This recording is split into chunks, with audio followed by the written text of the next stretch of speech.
The Britain's traitor king. A traitor, and frankly should have been executed. Andrew Laney, thank you so much for your time. What do you say that the Duke of Windsor actually did?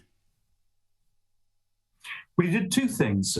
First of all, he had a job inspecting the French defences in the autumn of 1939. He passed this report back to the British, who didn't seem to show much interest, but it revealed that the Maginot Line wasn't impenetrable. You could just go around the side of it. And this information was passed to a man called Charles Beddoe, who was a German agent who had actually lent him his castle to get married in the summer of 1937. And Beddoe passed that material back to the German ambassador in The Hague, who passed it back to Ribbentrop. And this, of course, can be traced in documents which were found after the war, which we've known about for 60 years, these captured German documents, which were supposed to have been destroyed, but in fact were saved. And there was a huge fight after the war to try and suppress them.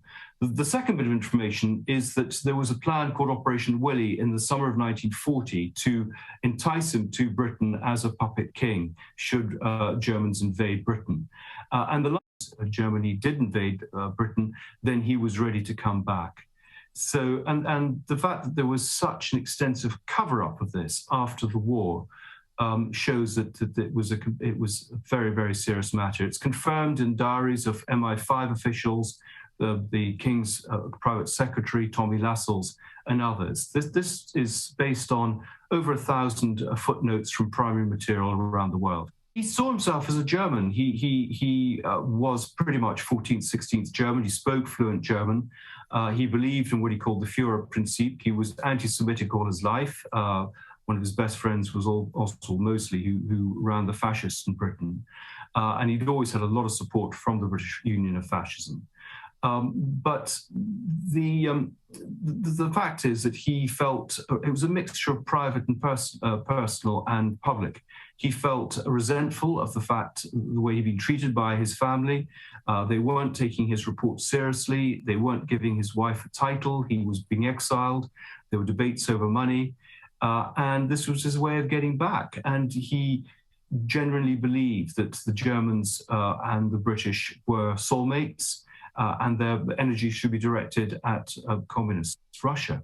So, others had believed this up to, let's say, 1938, but no one was actually intriguing with the Germans. And even when he went to the Bahamas, he was trying to deal with the isolationists, trying to prevent them from coming into the war so a deal could be done with Germany. Well, it's interesting, isn't it? I mean, there was always a lot of talk about how mean Queen Elizabeth was to him, and people would say, well, look, she was freezing him out, treating him like dirt because she blamed him for the death of her father, who was then made king in his stead, and the stress and all that.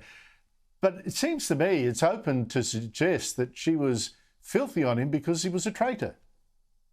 Absolutely, and we know, I see that from the Royal Archives papers, and that Churchill would have nothing to do with him after the war. He refused to go on a cruise with him.